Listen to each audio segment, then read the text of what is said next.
Welcome to Cinemophile, where we bring you the best in independent, documentary, and foreign films, and we talk to the people who made them. I'm your host, Mike Caspar, and you can find out more about the program by going to cinemophilepod.com. Shakti is the narrative film debut of Nani Sahra Walker.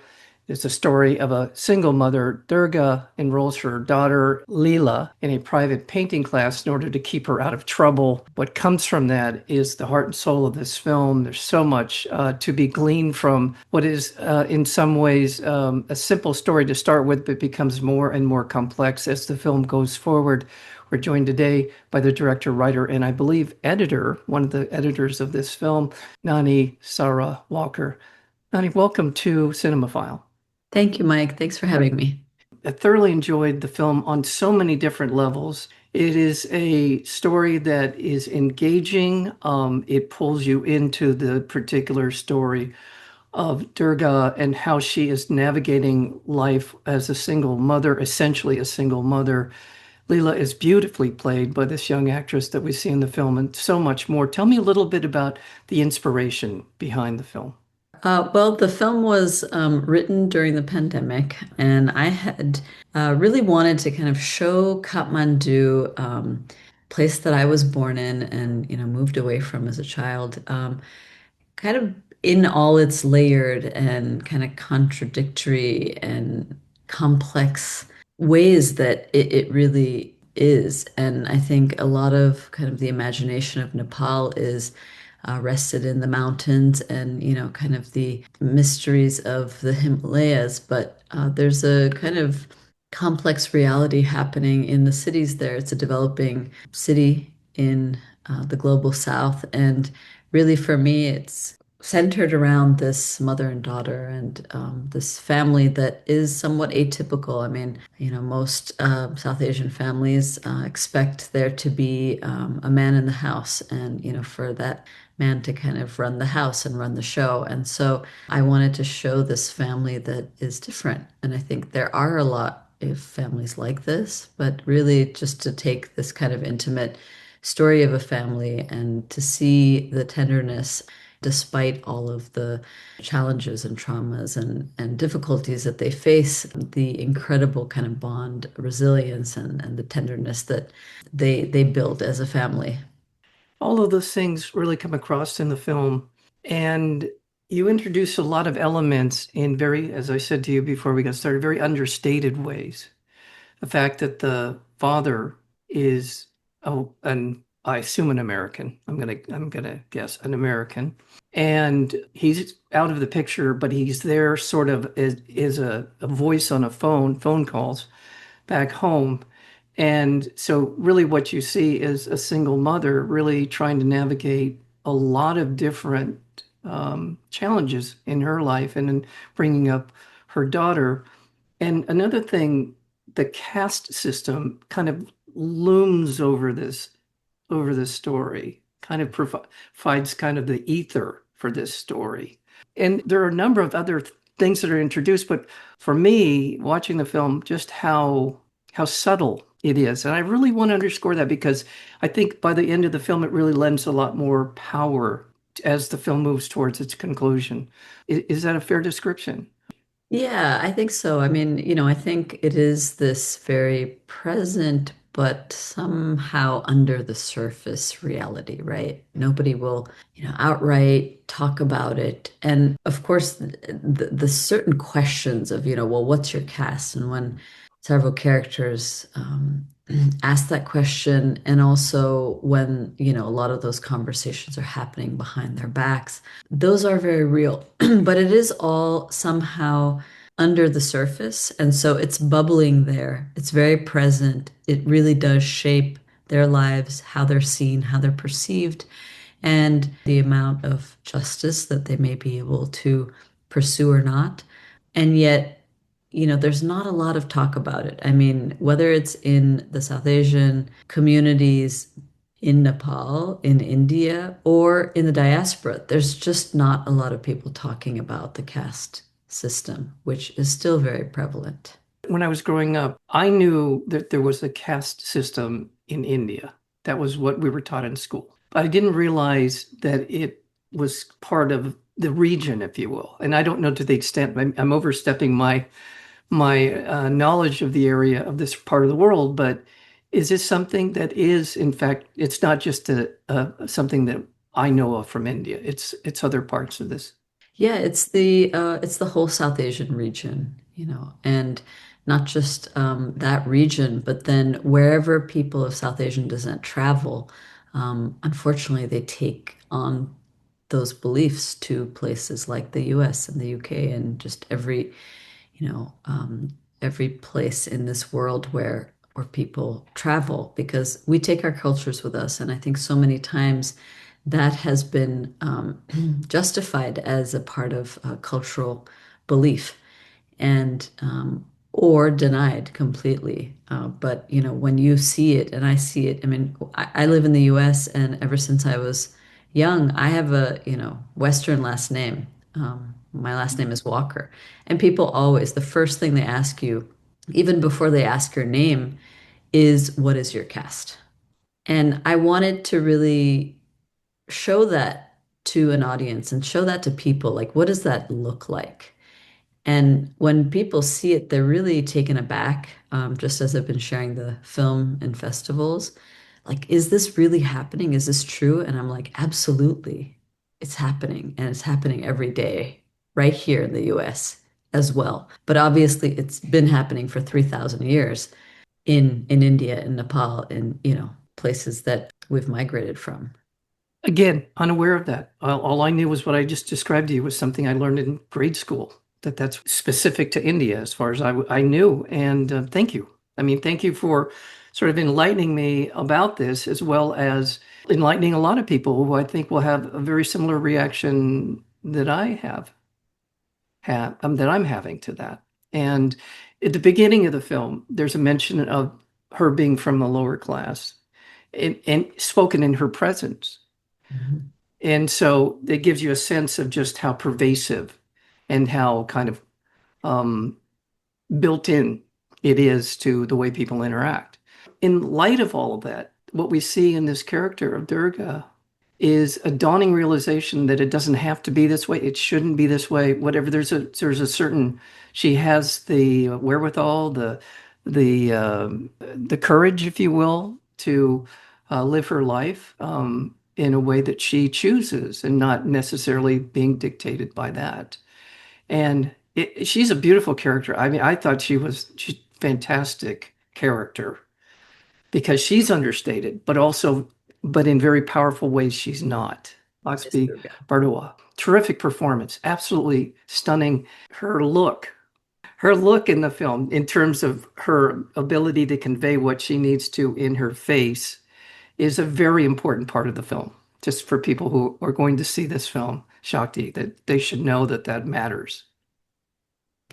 Yes, I think she really embodied the character, you know, in preparation to go into production. I mean, because we had started the audition process during the pandemic, we were delayed in the audition. So I had to actually audition over the course of 2 years. I had met her early on, and I knew that she was, you know, the right fit. She was the right person. And I think I hadn't given her the full screenplay yet until much later, but we talked about the character, we talked about the story a bit. And so I think, you know, for that 1 year that it took to go into production, over a year really, she just began embodying Durga.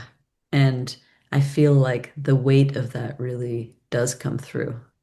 Yeah, she's just terrific. And Lila is played by Paulina Ovi, who is just what you would hope in terms of, I'm sure as a director, she has a range, her ability to kind of be in these different situations with these different characters. And she does a beautiful job. I'm sure, in credit to you as a director to be able to put her in the right frame of mind, be able to do what she needs to do. She is really wonderful in the film. I think she embodies all of the different issues we see in the film. Thank you. Yeah. Yeah, Paulina was a theater actor who came to one of the auditions, actually the second time I went to Nepal to audition. So it was the second year. And she just, I think was able to understand the many aspects of this character. So it wasn't just a young, 9-year-old girl, but what was her life like in all of these different moments that the film spanned. And so when I saw that she was able to really lock into each of those different moments in time, I understood that she was going to be able to do this. I'll keep coming back to this because the way that you tell the story pulls us into the story. The way that you allow these characters to develop in relationship to a mother-daughter relationship in term or friends or some whatever, all these different relationships evolve to a point where as the story progresses, it picks up this momentum towards a very emotional conclusion. And it feels like this film is a conversation with the audience. And I would say more, even directly with the audience that we were talking about, whether it be from Nepal or wherever, or India or whatever. It feels like you're in conversation with the audience. It doesn't have to be this way. That's my interpretation. And we should see it differently. Yeah, I definitely wanted to have a conversation and in telling the story, really kind of engage the audience to, have their own say and their own ways to kind of interpret and to kind of trust, I think, the audience a bit, essentially.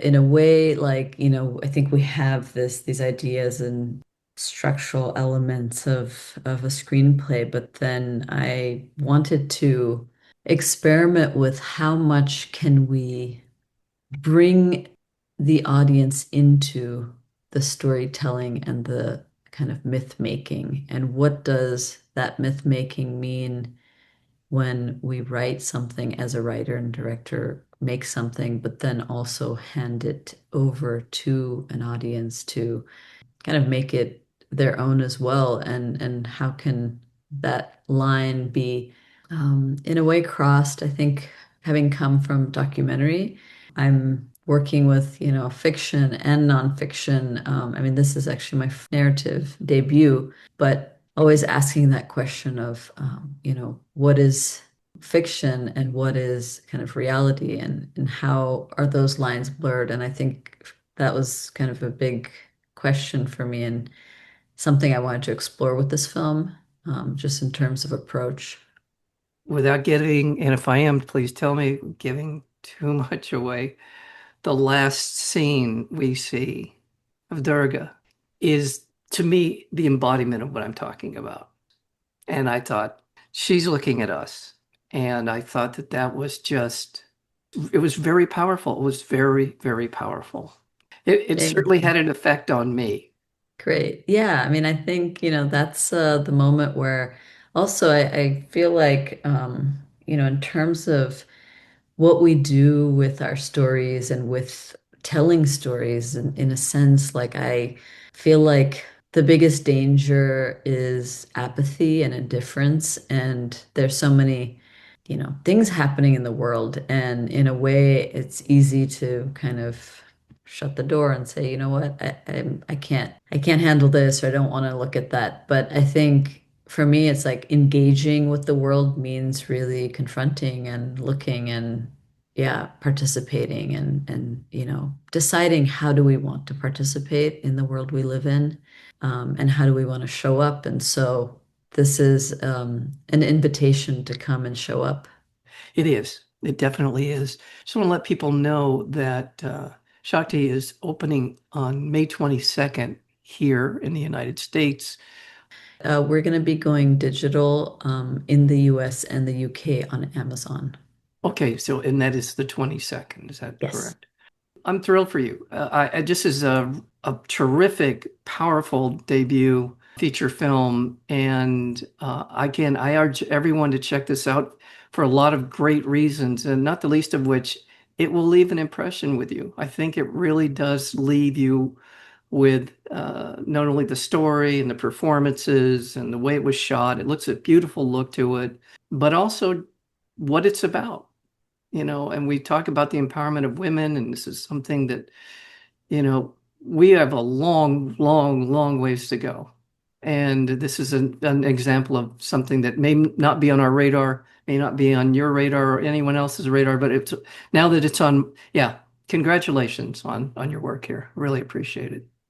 Thank you, Mike. Thanks so much. Yeah, I mean, I think, coming from that documentary background, we really approached a lot of the scenes like a kind of observation. I mean, there was times when there was a ceremony happening with 5,000 plus people, and we just kind of dropped in there with our characters and tried to really capture that moment. But then other scenes that were very intimate and were sets that my production designer Candy Gutierrez built from the ground up. And so I feel really grateful to have such an incredible team. My cinematographer Keiko Nakahara is Japanese, but had been living in Mumbai for about a decade then, and we connected and just, really felt like we had to work together on this film. It was quite an intimate crew, but at the same time, we were also very vast and coming from many places. We were quite international. Our gaffer came from Colombia. We were some who came from LA, others from Mumbai, and then the crew in Nepal as well. And so it was a very much a huge collaboration. And to uh, Kiko, Keiko. uh, Kiko Nakahara, the shots indoors, particularly the lighting and it's a beautiful look, a very warm look when they're in their home, and all those shots, even at the art school, and beautiful, beautiful film to look at. So hats off to all concerned. Well, thank you so much for your time. We've been talking with Nani Sahra Walker. She is the director, writer, as well as editor. Do I have that right? Were you part of the co-editor of this terrific film called Shakti, and also as one of the producers as well? You have an amazing array of producers, by the way, on this film. Congratulations on that all-star lineup of people you've gotten involved in helping you on this. Yeah, Thank you, terrific. Mike, for having Well, me on this show. you have been listening to Cinemaphile with Mike Kaspar, the place where you will hear from the best in independent documentary and foreign filmmakers. Please check out our previous interviews as well as upcoming interviews and special programming by going to cinemaphilepod.com. We are also available on Apple Podcasts, Spotify, and YouTube, searchable under Cinemaphile with Mike Kaspar. Until next time, thank you for listening.